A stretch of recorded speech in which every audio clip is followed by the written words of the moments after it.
Disclaimer, this video is not meant to be used as a tutorial.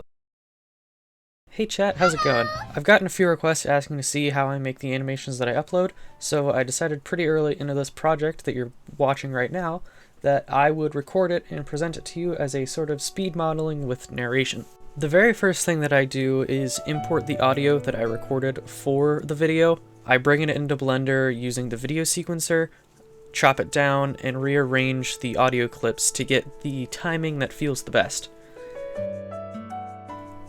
The next step is camera settings. Now, a lot of the project files that I use as a starting point already have all the camera settings baked in and ready to go, but with this file being as old as it was, I didn't have those presets in place. So you'll see me fiddling around with the camera settings, such as the focal point and the resolution, and of course setting up the angle of the camera to get everything framed right.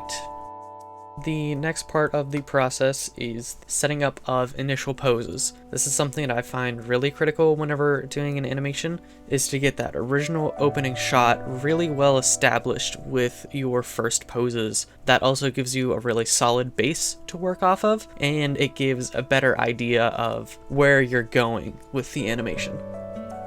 One thing that I think is incredibly important to explain is exactly how I'm animating. You'll see me grabbing onto these different shapes that you see inside of the models. Those are the model's bones. That's that. Just think of it like your skeleton, but it's extremely simplified, and each bone corresponds to a certain number of vertices or certain geometry within the 3D model. Now, this is more theory than I think that I am qualified to explain, but it is important to point out that there are two different methods of setting up your armature. There is a way that is more as you would think of an action figure, where you're posing each bone individually, and you, as the animator, have to control each position specifically. And there is a second one, which I am using on art, in which you can move one specific designated bone out in space, and the entire chain of bones up to a certain chain length that you dictate will follow. These are FK and IK respectively. Without going too deep into it, I think that this project is a fairly decent example of what both styles of armature look like, because on Arc you have the IK rig where one bone controls many, and then on Cure, the little plague doctor guy, you have the FK rig where you have to manipulate each individual bone. Now, with all of that initial headache out of the way, we move on to the fun part, animation. Animation, like many other things, is best done in short little steps. For me, I like to do things in the order of expressions, blocking movements, and fine-tuning movements.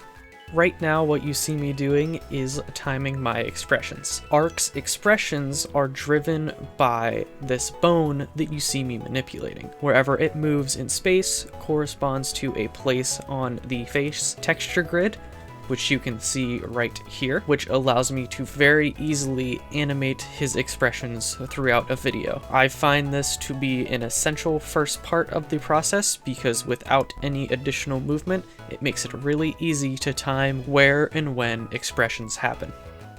Sometimes, as you see me doing here, I may deviate from the expression animation and work on a few other smaller movements to really help sell the emotion.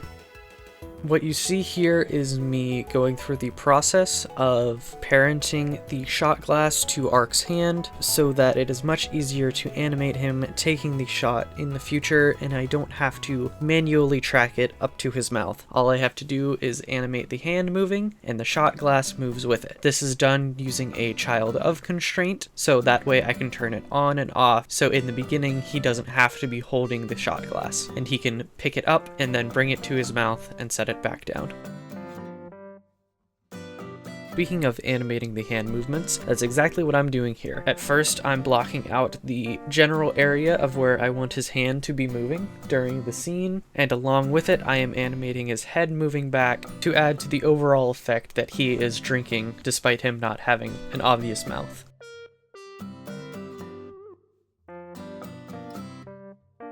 Would you believe it? That's Arc's animation done. So now I'm moving on to Cure's reactions. which are going to be significantly easier because he is not the main focus of the short, and I just want some quick, snappy reactions. That being head movement and a little bit of arm movement to kind of give off this vibe of, I don't really want to be around you anymore. Especially in the end with his arm moving away from Ark, moving his view.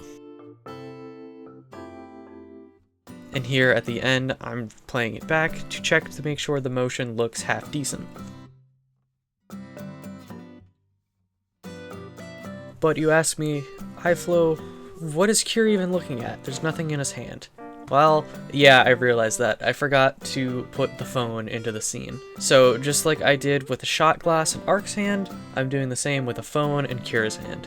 Now you'll see me kind of cheat things a little bit. You saw that the screen was pink. That means it's missing a texture. I don't ever fix that because the camera isn't looking at the phone screen at any point in time during the video. So you see me here after I get the phone appended to the scene. I'm moving it in 3D space so it actually looks like Cure is holding the phone and it actually behaves properly whenever his arm moves. With that, the bulk of the work and the bulk of this video is over, so we're moving on to texturing and extra stuff. In the background here, you see me doing one of my favorite things, which is making the starry universe space background of the void. That's done using noise textures and color ramps into the texture of the world. With the void, there's always random geometry, so that's what I'm adding, is a whole bunch of random geometry, and this is a lot of fun because you're just making a new colorful background with a few extra shapes and some lights so you can actually see the shapes, and generally making the scene come together and feel a little bit more full. This is one of my favorite parts of the process because it's that sort of in-between of modeling, and I really enjoy playing with texture nodes and spatial lighting.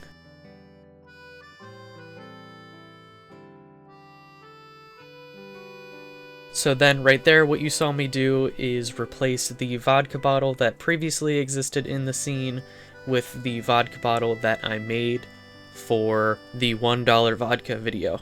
Now with the scene looking all nicely lit, we're gonna go over the animation 1 or 2 more times to make sure it looks good, and then on to compositing. Unfortunately, I'm not going to cover compositing in depth in this video. I have an all-encompassing custom node tree that I use called enshittification. Very funny name, I'm a comedic genius. That all it does is add a little bit of extra crust to the video, so you get things like scanline, a little bit of extra JPEG crust, some glare, and just some little artifacting that doesn't exist, typically.